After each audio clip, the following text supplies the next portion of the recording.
Shalom, selamat pagi Bapak Ibu Saudara Jemaat dan Simpatisan GKI Karangsaru Semarang. Puji syukur pada Tuhan karena hari ini kita masih diberikan kesempatan untuk kita dapat mengikuti hikmat pagi. Sebelum kita mengikuti hikmat pagi pada hari ini, kita mau sama-sama siapkan hati kita mau sama-sama berdoa. Mari kita berdoa. Ya Bapak, selamat pagi, terima kasih atas segala berkat-Mu, terima kasih atas segala anugerah-Mu di dalam hidup setiap kami ya Bapak. Ya Bapak, sebelum kami mulai aktivitas kami pada pagi hari ini, kami hendak merenungkan akan firman-Mu. Kiranya Engkau yang memberkati setiap kami, Engkau yang mau siapkan hati kami ya Bapak, supaya kami dapat benar-benar merenungi firman-Mu ya Bapak, dan kami dapat melaksanakannya dalam kehidupan setiap kami. Terima kasih ya Bapak, inilah seru doa kami hanya di dalam nama Tuhan Yesus Kristus kami berdoa. Amin. Tema perenungan hikmat pagi kita pada hari ini adalah Yesus mempersatukan dan mempersekutukan.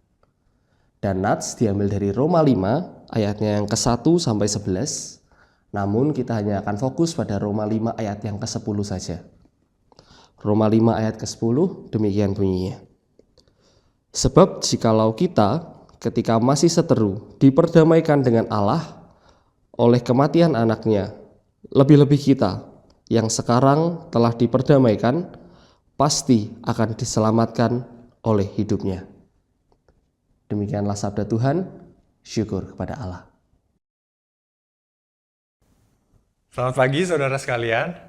Saudara, pada mulanya relasi manusia ciptaan dengan Allah Sang Pencipta itu harmonis. Tetapi dosa telah memisahkan manusia ciptaan dengan Allah Sang Pencipta. Pada mulanya manusia berjalan bersama-sama dengan Allah, tetapi dosa menyebabkan manusia bersembunyi ketika mendengar bunyi langkah Allah. Lihat Kejadian 3 ayat 8. Dosa telah membuat relasi manusia dengan Allah yang Maha Kudus itu menjadi hancur dan rusak. Tetapi Yesus Kristus, Sang Pendamai, telah mempersatukan dan mempersekutukan mereka kembali. Bagi kita, saudara, pengorbanan Yesus di atas kayu salib di Golgota telah menjadi jalan masuk oleh iman kepada kasih karunia Allah. Dan di dalam kasih karunia Allah itu, kita juga berdiri dan kita bermegah dalam pengharapan akan menerima kemuliaan Allah. Lihat Roma 5 ayat yang kedua. Saudara, agungnya kasih karunia Allah itu nampak nyata dari kesediaannya untuk menunjukkan kasih-Nya kepada kita. Kita yang adalah orang-orang berdosa, tapi oleh karena Putra Tunggal-Nya, Yesus Kristus, yang telah mati bagi kita, ketika kita masih berdosa. Lihat Roma 5 ayat 8 dan Yohanes 3 ayat 16.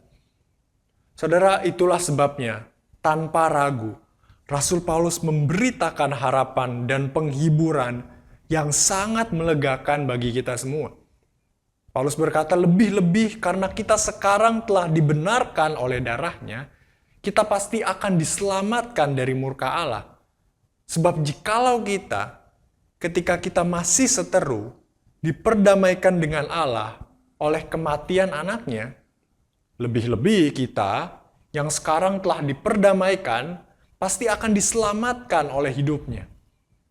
Dan bukan hanya itu saja, kita malah boleh bermegah dalam Allah oleh Yesus Kristus Tuhan kita.